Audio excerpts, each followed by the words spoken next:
recap, though. About 90 minutes ago, attorneys Vanessa Motta and Jason Giles on trial here, found guilty across the board on all counts. We can kind of go through some of those. Really, it was a litany of counts, from obstruction of justice to wire fraud to mail fraud, basically filing false insurance claims, witness tampering.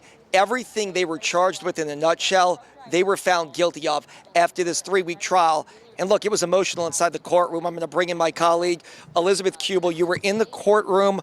Vanessa Motta is a mother of a 2-year-old and a 15-year-old, but some things happened in this courtroom afterwards that were kind of shocking to everybody. Definitely. So quite the scene inside that courtroom. We heard about Vanessa Motta being visibly ill. We heard that, she got sick in the courtroom, that her mother at one time even fainted inside the courtroom. So clearly and very visible effects there on Vanessa Motta's side. On the opposite side, though, Jason Giles, the other co-defendant who was also found guilty in this case as well, he had quite the opposite reaction there, very stoic, very calm. So you had him stoic and calm alongside Vanessa Motta, who was very, very visibly upset.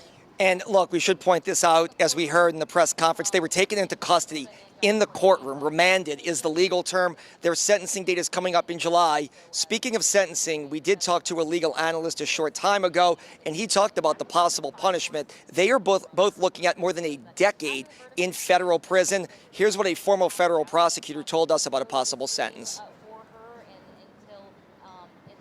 We'll come back to that shortly in our next half hour. I did just want to mention, though, you and I have talked about the fact that Judge Wendy Vitter is a no-nonsense judge, that she says what she means and she'll do what she means. And we saw that displayed once again here in the sentencing. When she did sentence Vanessa Motta and Jason Giles, she said she did not believe that Vanessa Motta was naive. She actually thought she knew everything that was going on, and said very similar things about Jason Giles as well, that he knew that this was happening. So look, Motta and Giles are not walking out of here. They literally were cuffed inside the courtroom. We're hoping their attorneys come out and talk. But you're watching continuing coverage. You just heard from Michael Simpson, the first assistant U.S. attorney. Let's send it back to you all in studio. All right, Travers, thank you so much for that. And for